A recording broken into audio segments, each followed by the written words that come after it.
বিসমিল্লাহির রহমানির রহিম। আরবি সাহিত্য বিভাগের প্রিয় শিক্ষার্থীবৃন্দ, এটা একটা প্রাথমিক ক্লাস। অনেকেই প্রশ্ন করতেছেন যে রোজনামচা লেখা তো শুরু হয়ে গেল, আমি তো কিছুই লিখতে পারতেছি না, মাথায় আসতেছে না। তো সেজন্য আমি একটা খুব সহজ পদ্ধতি দেখাচ্ছি, মানে নিজ থেকে রচনা করার দক্ষতা শুরুতেই হবে না অনেকের।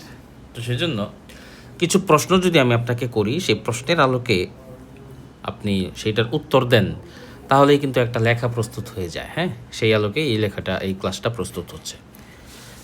আচ্ছা, ধরেন আমি আপনাকে কিছু প্রশ্ন করলাম, প্রথমে আপনি বাংলাগুলো পড়েন। আপনি আরবি পারেন না, সমস্যা নেই, বাংলাগুলো পড়েন। তো বাংলাগুলো এখানে ধরেন 10-12টা প্রশ্ন দেওয়া আছে। এই বাংলাগুলো যদি আপনি পড়েন, বাংলাগুলোর উত্তর অবশ্যই আপনি পারবেন। বাংলাগুলো না পারার কিছুই নাই। তো বাংলাগুলো যখন পড়া হইলো, তখন আপনার একটা ধারণা হয়ে যাবে আরবির। তবু আমরা এখানে আরবিও লিখে দিয়েছি যে আমাদের দিনটা শুরু হয় ঘুম থেকে ওঠা দিয়ে। মাতা ইস্তাই কস্তা, তুমি কখন ঘুম থেকে উঠেছো? এটার উত্তর এখানে দেওয়া আছে, ইস্তাই কস্তু মুবাক্কিরান। মাজা আকালতা, তুমি কি খেয়েছো? আকালতু আল খুবজা, রুটি খেয়েছি। কাইফাল জাউ, আল জাউ জামিলুন, পরিবেশ কেমন আজকে, আবহাওয়া কেমন? আবহাওয়া খুবই সুন্দর, খুবই ভালো। তো এভাবে যখন আপনি অনেকগুলো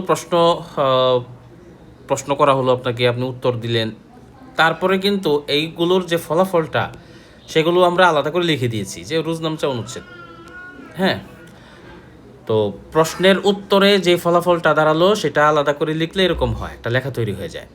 ইস্তাইকাজতুল ইয়াওমা মুবাক্কিরান ওয়া আকালতুল খুবজা ফিল ফুতুর, কানাল জাউ জামিলান জিদ্দা, تعلمت درسا جديدا في المدرسة وقرأت كتابا مفيدا، قضيت الوقت مع زميلي وكنت سعيدا جدا، أكلت الفواكه اللذيذة وساعدت صديقي في العمل، سأذهب غدا إلى المدرسة مرة أخرى إن شاء الله।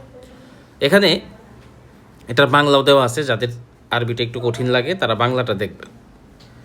তো এটা যদিও রোজনামচা বা একটা লেখার অভ্যাস গড়ে তোলার প্র্যাকটিস, এটা কিন্তু কথোপকথনেও আপনি কাজে লাগাইতে পারবেন। প্রাথমিক কিছু প্রশ্ন বন্ধুর সাথে বা পরিবারের কোনো সদস্যের সাথে আরবিতে কথোপকথন করতে গেলে এটা খুব কাজে লাগবে। এটা আমি আপনাদের রিসোর্স গ্রুপে দিয়ে দিচ্ছি, সেখান থেকে যদি আপনি চান ফোন বা কম্পিউটারে পড়তে পারেন, অথবা এটাকে প্রিন্ট আউট করে পড়ে নেবেন। এটা ক্লাসের অংশ, অবহেলা করার কোনো সুযোগ নেই। এভাবে আপনি অবশ্যই এটা পড়বেন। পড়ার পরে নিয়মিতভাবে কয়েকদিন ভিন্ন ভিন্ন টেকনিক, কৌশল দেখানো হবে। আশা করি এভাবে যদি আপনি প্র্যাকটিস করেন, তাহলে আর কঠিন লাগবে না ইনশাল্লাহ। জাযাকুমুল্লাহু খায়রান।